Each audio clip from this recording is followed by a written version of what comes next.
is up, everybody? I wanted to follow up from the video from last weekend where I did the video with K24 Media. First off, massive thank you to Damien for working with me on kind of such short notice of putting a video together, showing this car and kind of getting the start going with this build series of building an actual Touge car. I know that the video portrayed, and that was actually the point of it, was to portray that I was going to be K-swapping the 8.6, and then I brought this in at the very end of the video with you seeing the front bumper and this coming down off the lift. So without further ado, I am building an FD RX-7 into a Touge car.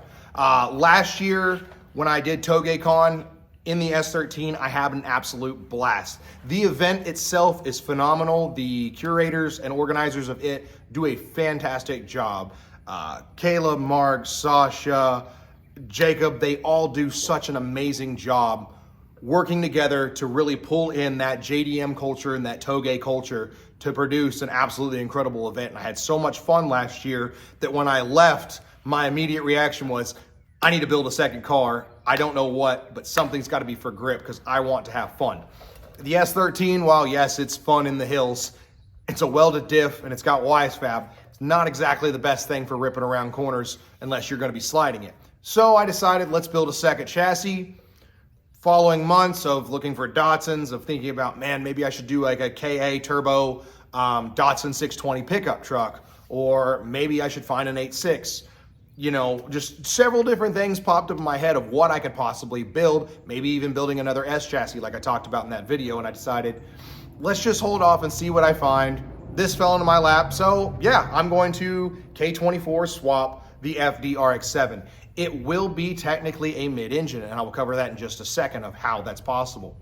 This car was owned by a local guy here that had it at a performance shop. The local performance shop started working on actually putting his turbo KA24 from a Nissan 240SX into this car. They did the Ford 8.8 kit in the rear, radium fuel cell, and then notched the firewall and built motor plates.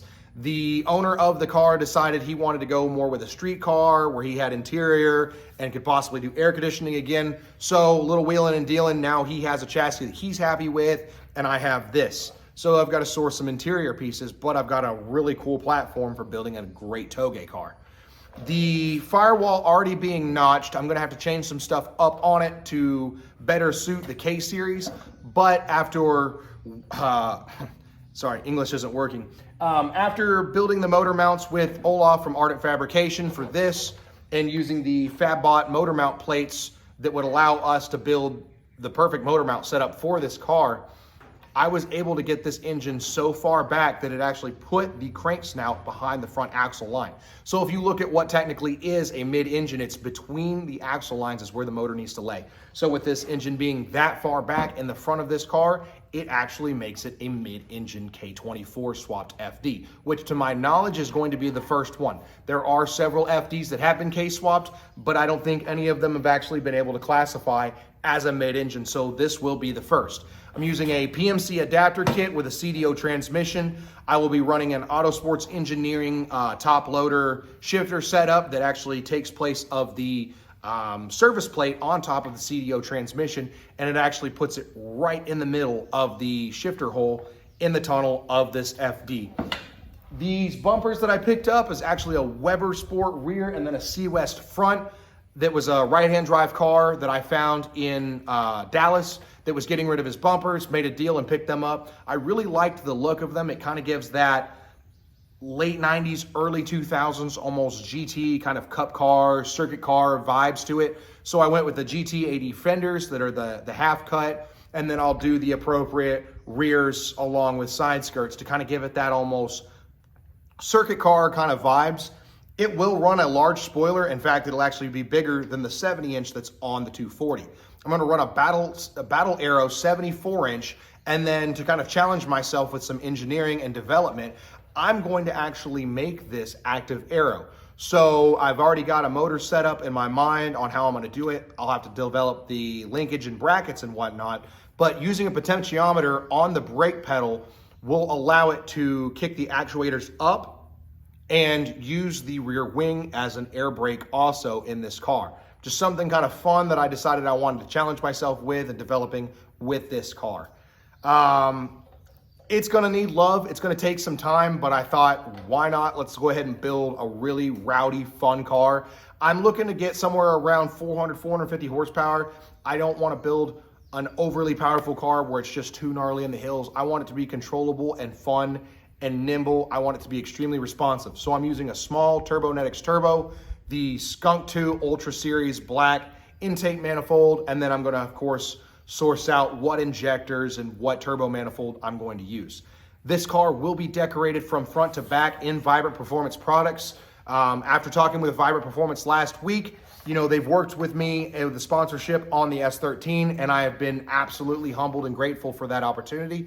And after speaking with them last week, it sounds like they're on board with actually sponsoring this car. So it will have from HD clamps to fuel lines to oil lines to everything in between will be decorated, including exhaust, will be Vibrant Performance products on this car from front to back. So really looking forward to working with them again on another car, of building this car front to back with Vibrant Performance products, and I can't thank them enough for their willingness. Just wanted to kind of show you guys the car and kind of finally throw it out there. I do have an FD and I'm really excited about it. I've made some progress on it. The motor mounts, like I said, are done. Olaf came over, we knocked that out. Now I'm gonna go ahead and put the engine and transmission back in the car. It's gonna go in storage for the next couple weeks at least. While I've got some downtime, other than having to run to Dallas to take care of some stuff, I'm actually going to bring the 8.6 back inside and try to get that car driving and maybe have that as like a little summer driver. It has air conditioning, so if all goes well, maybe I can make that my little fun little parts getter in daily.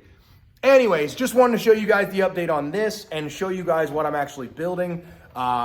Thank you again, Damien, for what you did with the video. Look forward to working with him again in the upcoming months with this car and development of this build. Hopefully it inspires people. Like I said, if you guys ever need anything, if you're looking for tips, tricks, part sourcing, whatever the case may be, questions about the JZ swap or maybe things that I'm now doing with this or the 8.6, feel free to reach out to me. I want to help. I want to inspire people. I'm not interested in being famous. I just want to help people get that energy to get their projects done. If I can finish this thing, you can finish yours, I promise you. So this car, look forward to seeing at TougeCon 2024. That is actually the goal date for this car is to be done. As I wanted to build this car as my TougeCon car. This will be it for 2024. Look forward to having that car there and look forward to seeing you guys all this year and next year at TougeCon. Thank you guys for tuning in, and we'll catch up with you later.